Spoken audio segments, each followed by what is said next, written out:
Good morning. Thank you. Sorry about that.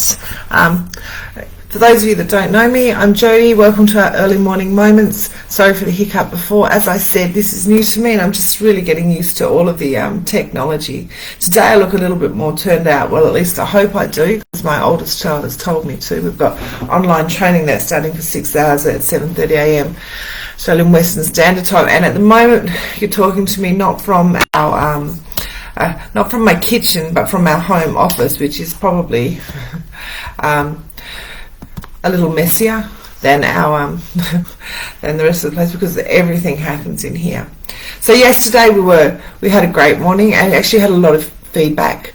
I had a lot of people watching our early morning moments, and thank you for that. And I'm really glad that the safety sum was able to be used and integrated into your lives every day. I had some really good positive experiences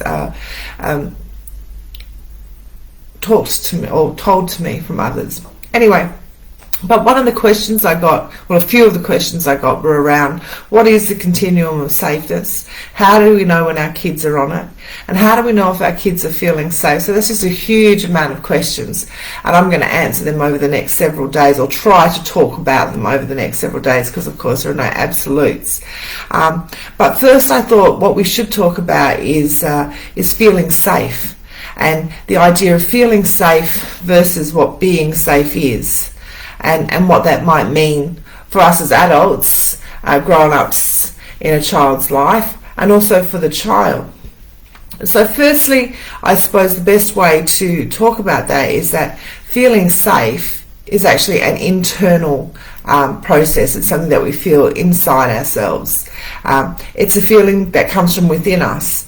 And as adults, we often recognize feeling safe, and we can put those feelings into words and into actions. But it's because we've got some life experiences and we've had opportunities that have helped us to learn how to navigate these things.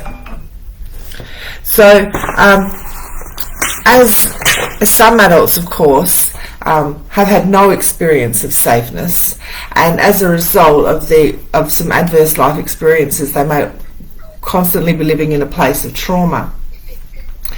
Feeling safe is something that we may describe as feelings of calm, contentment, comfortable, the Zen, or we're balanced, or it's like being in a place of harmony where everything sort of is congruent and we're okay with who we are and what we're doing, and everything is just nice. For children and teens, they often haven't had the opportunity to explore these feelings, let alone express these feelings, or have some sort of range in which to describe what these feelings are in the, in that whole range of feelings. For some children, this feeling of safeness is a normal state. So when they feel unsafe, that can be really, really foreign. And we can see that because they're early warning signs, which we will talk about in the coming days, start to show. And we as the adults in their lives, we get to notice what those early warning signs are, because it comes out, as we said, in behaviours that may not that may be seen to be problematic or non-responsive or a little harder for us to help them manage. Other kids, of course, have lived with feeling unsafe or in a risking on purpose state for most of their lives, and find feeling and don't know how to describe or know how to get to a feeling of safeness. So feelings are really internal. And one of the things that Peg West has always said, and she's the creator or the developer of the Protective Behaviours program, is that we can't scare somebody into feeling safe. So we can't, when our kids get into the fight, flight or freeze mode, we can't, threaten, yell or scream, because that is not going to help them to feel any safer. What it potentially can do is actually escalate those feelings of unsafeness till they get to a point where they may move from a certain level to a higher level, or they may go from a freeze mode into a fight mode. And as we do that, and as we start to, it escalates until it gets to a place of being out of control. So when we notice that our kids aren't feeling safe, and especially when they're little, or especially if they may not be verbal, or especially if they may not have the language or the communication skills to tell us that they're feeling unsafe, we need to be mindful of their behaviours.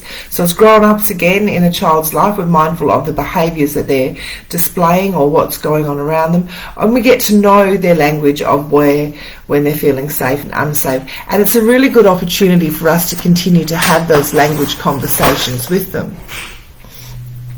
You know, it's our responsibility to our children, as the adults and grown-ups in their lives, to help teach and provide opportunities for them to recognise when they are feeling safe. And we can do this, you know, just like when we're having fun as a family, or times when you're obviously noticing that a child is feeling, is having fun, looks content, feeling is snug on the couch, or everything seems to be going well. We can ask them, you know, questions like, what do you feel? Or what's going on right now? Tell me how your body's feeling. You know, and we might get a blank look, but we can explore further. Like, have you got butterflies in your tummy? Are you just feeling relaxed and calm? So really giving language to a lot of their meanings, to a lot of their behaviours and their feelings, and that will help them to be able to describe what feeling safe is for them later on.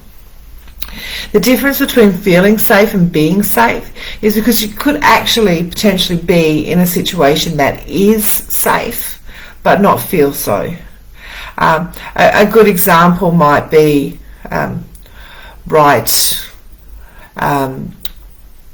we're going to the dentist, or we're going to the doctors, we're sitting in the waiting room, or we're going to see a specialist, or we're going for a job interview. We actually are safe, physically safe. Nothing is happening for us that puts us in any physical or immediate danger, but those feelings inside are not congruent with what's on the outside.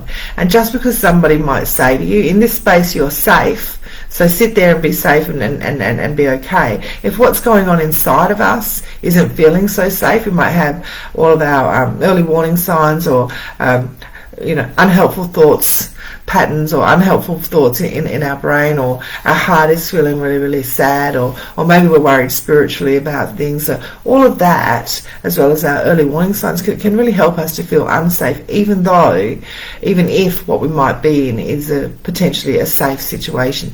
And for kids, this is important for them to be able to recognise the difference.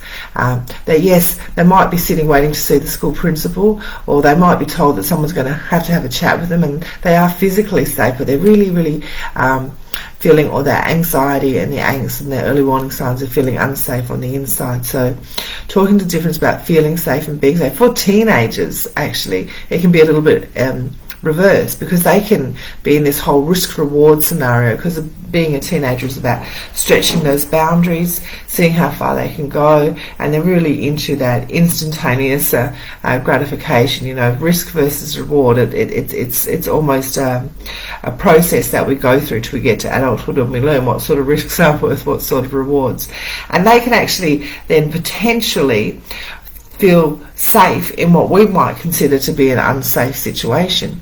So it's really good to talk with our kids the difference between feeling safe and being safe, and helping them. And when we have those discussions, what we're doing is we're helping them to be able to recognise the cues that are around them and what's happening in their world, as also what's happening internally inside their own bodies and inside their minds and their hearts. So we want to look at feeling safe versus being safe. It's great if we can have everything congruent, but not all the time, because sometimes it's important to be fun, to feel scared, to risk on purpose. And it's really essential that we know what feeling safe is, both internally and what being safe is externally, because that's going to help us to actually recognise what unsafe situations are later on. So my challenge to you all today is to start thinking about, are we feeling safe on the inside, and how do we have some of those conversations with our children and bring them into our everyday lives and into our home.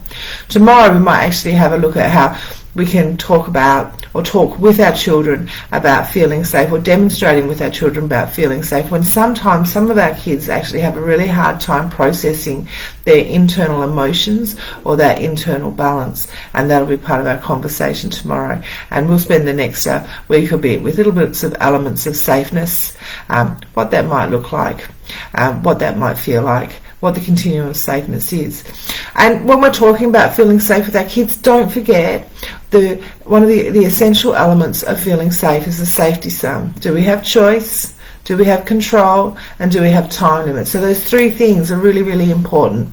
And the more that we can bring them into our everyday lives, into the everyday lives of our children, our teens, and even our partners, it's going to help them to live stronger, more capable and self-determined lives.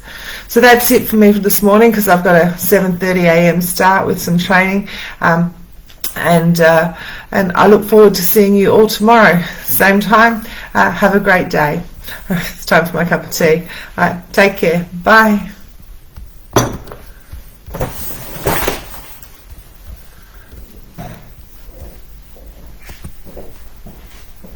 Hello.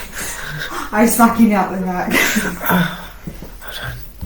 Make sure I ended that properly. What does that say there?